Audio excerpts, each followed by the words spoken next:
morning.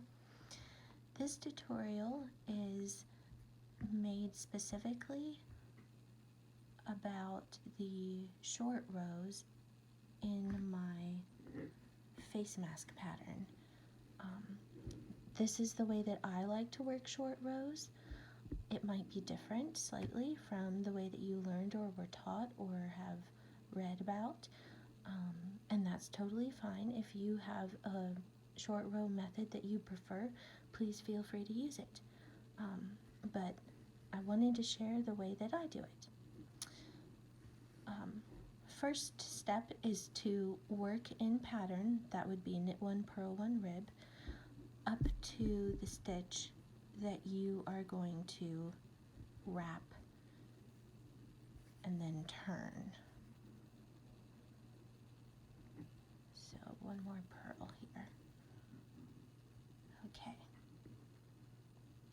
This knit stitch here is the one that we're going to wrap and turn.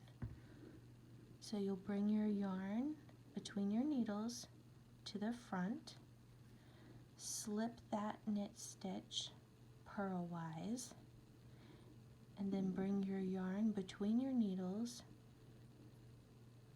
to the back. That's the wrapping step. Now we turn our work and slip that wrapped stitch one more time purlwise from left needle to right needle. Bring the yarn between the needles to the back and your wrap and turn is complete. You'll just continue working in the established pattern of knit 1, purl 1, rib, just like this. Next I'll show you how to pick up and knit the wrapped stitch.